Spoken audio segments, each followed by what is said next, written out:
Bonjour à tous, c'est Info. Dans cette nouvelle vidéo, nous allons parler du Moyen-Orient. J'ai rassemblé deux témoignages sur la vie à Gaza et la vie en Israël. Regardez la vidéo jusqu'au bout pour apprendre des nouvelles surprenantes. Nous commençons avec le témoignage à Gaza. Avant, il y avait la vie et il y a la mort. Là, on est entre la vie et la mort. D'habitude, je m'exprime pas, je garde tout ce que je sens pour moi-même. J'essaye d'être un peu neutre. Mais je sais pas pourquoi, depuis le début de cette guerre, j'ai toujours couvert toutes les guerres. J'ai couvert les infos. Sauf que cette fois-ci, je sens que c'est moi l'info. Donc je laisse quelques audios, je partage avec vous les vidéos de Walid. Comme ça, au cas où, vous avez quelques archives. Je m'appelle Rami Abou Jamous déjà. Donc, si je voulais me présenter, 45 ans, père de famille. J'ai un enfant de 2 ans. J'ai commencé déjà à tourner. J'ai commencé mon travail de journaliste quand j'étais à Gaza après le 7 octobre. J'ai travaillé avec beaucoup de médias, notamment des francophones, et j'ai tourné des images, j'ai envoyé des reportages, etc. Ce fameux vendredi matin, on a eu l'appel téléphonique à 9h30 du matin d'un capitaine israélien de l'armée qui parlait arabe. Il nous a dit, vous avez 10 minutes, une trentaine de minutes pour quitter. Et sinon, tout cet endroit-là va être terrassé.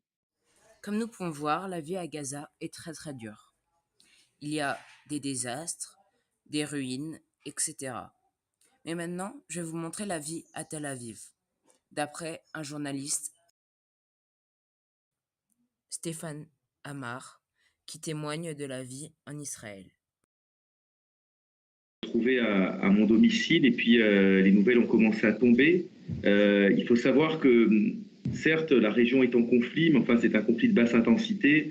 Il y a de temps en temps des poussées de fièvre et là on entend que il y a des centaines, voire des milliers de morts, que des dizaines, voire des centaines, des milliers de terroristes sont entrés sur le territoire israélien. Donc ça a été un choc absolument énorme, enfin une incrédulité, une sidération. Je crois que vraiment le mot qui résume le plus c'est le mot de sidération. Nous pouvons voir, du côté d'Israël, il y a des morts, des blessés et des otages.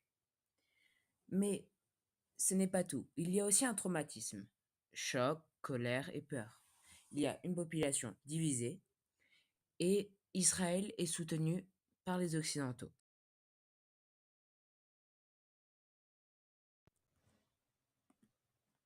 Prise de notes. Le conflit israélo-palestinien oppose les Israéliens et les Palestiniens depuis le XXe siècle. En 1948, l'État d'Israël a été créé dans une région majoritairement habitée par des Arabes palestiniens. Les tentatives de paix ont échoué avec des périodes de violence intenses. Ils se disputent pour des enjeux religieux ou territoriaux. C'est la fin de la vidéo. J'espère qu'elle vous a plu et à bientôt pour une prochaine vidéo.